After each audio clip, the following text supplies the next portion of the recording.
It's time for another spooky adventure with haunted history.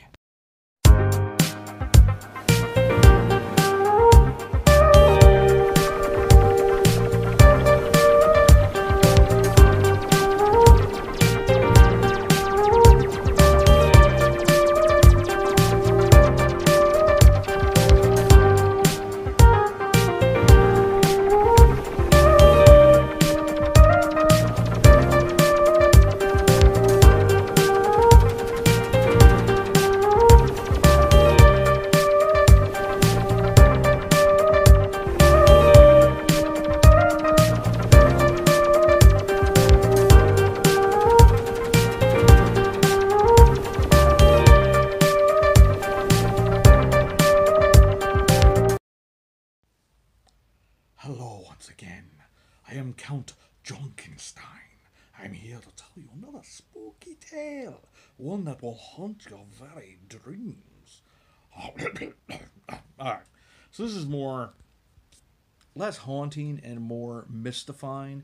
I've talked to you guys a number of times, about my history. I grew up in Greenpoint, which was a short while from Fort Indiantown Gap.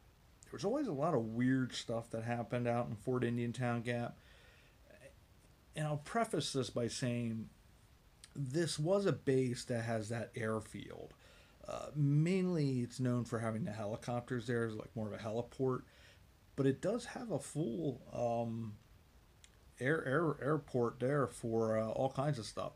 Now, supposedly back in the 60s, 70s, 80s, and even into the mid-90s, around after Desert Storm, then it became just National Guard base, but the federal government did rent that, lease it to be able to use from World War II period and so on to do military exercise and things like that.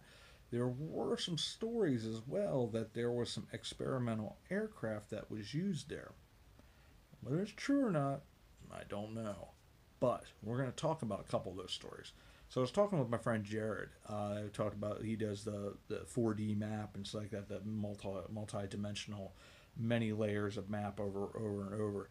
He had talked about something, and this is something I never personally witnessed, but I've heard a lot of people talk about, that they would see weird things in the distance, in Indiantown Gap, sort of raising up, and we'll put up here on the ceiling. I don't know if this will do it. It probably won't do it a whole lot, but you'd see almost like this weird spinning light. Sorry if I'm blinding you, but you'd see that sort of spinning upwards and then go up and continue to go up and up and up. And then it would just sort of sit there. And then it would turn off, and then a light would come on over here. Sometimes a red light, things like that. It was just bizarre. And he said he drove up a couple times. I think he was out near Palmyra, and he went up Route 22 and stuff like that to check this out, and never could figure it out. And he asked me about it, and I said, yeah, there were a lot of things like that were seen. Now, personally, the whole spinning thing, that sort of makes me think that it might have been helicopters, but it was just the distance that it was seen from, that doesn't make sense. So is it UFOs? Is it military technology that we never knew about?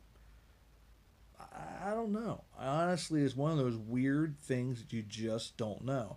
And I know back, like my dad worked at the VA hospital in Lebanon for about 40 years after he left the Marine Corps at the end of World War II. And in the 70s, I think it was like 73 or 74, there was an experimental aircraft that crashed between Cedar Crest and the VA hospital, and it was very hush-hush. But I remember my dad talking about it. And somebody that Jared knew, apparently he had to go out around, but he got pictures. He doesn't know where they are, but pictures of something on like one of those dump bed type things, and it looked like an aircraft with a tarp over top of it. And it would make sense if they were using something, and just, it could have been something like a spy plane of some sort. And, you think about it, Indiantown Gap is reasonably secluded, so if you're going to test some stuff like that, it would make sense that it would be tested there. So that one I'm pretty sure is true. What exactly any of these things are, who knows? I mean, honestly, at the end of the day, who knows?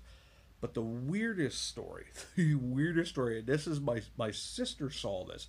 She's like, she was tired. Like, what exactly she saw, she didn't know. But there's sort of a mindset that I mentioned earlier that you just sort of you saw all kinds of weird stuff, and I think you got desensitized a little bit if you lived in that area, and you just chalked it up to whatever. She was coming home, like they had lived in the same place I had lived in Steelstown at the parsonage there for about 7 years. And I guess she was heading home from Palmyra or something like that, maybe Annville, and she saw this weird thing up in the sky that was like triangle shaped, and it was huge. Didn't make any sense. I guess there were some lights on, like the triangle edges or whatever. What made it weird is that it would be here hovering 1 minute and then it would shoot over real quick. And it was like an ungodly speed. Like the G forces would be impossible. But it would hover there and then it would just go over here and then it'd be back. And then it'd go over here and then back. And she saw this thing for a while. And where we're talking about is not that far from the Gap. It doesn't make a whole lot of sense. And she said it's her best recollection. She has no idea what she actually saw. But it's sort of one of those things. You talk about UFOs and aliens and all this other weird stuff. What exactly was that stuff? It's weird that it's sort of around a military base, which you would think if it was something of alien origin would want to stay away from that. There are a couple cows that did talk about some probing that went on, and they're like moo moo moo moo moo moo moo moo moo moo moo moo moo moo moo, and they weren't happy about their experiences. But cows, you can't really trust what they say half the time because they're just looking for attention.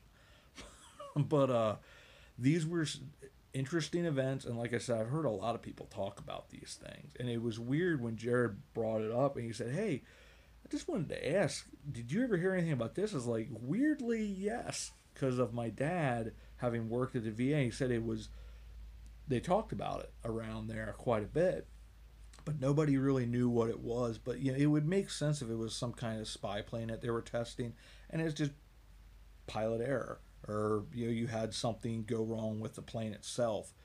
Yeah, what these things are exactly, these events, we'll probably never know. There's a lot of stuff out there that we don't know about, and it's probably better that we don't. So with that, I want to say thanks for coming along. I wanted to do something a little more mysterious and different, not just haunted history, but unique events and strange things that have happened. So thanks for coming along and listening to me and my weirdness. And as always, I want to say thank you, and we will see you all about town.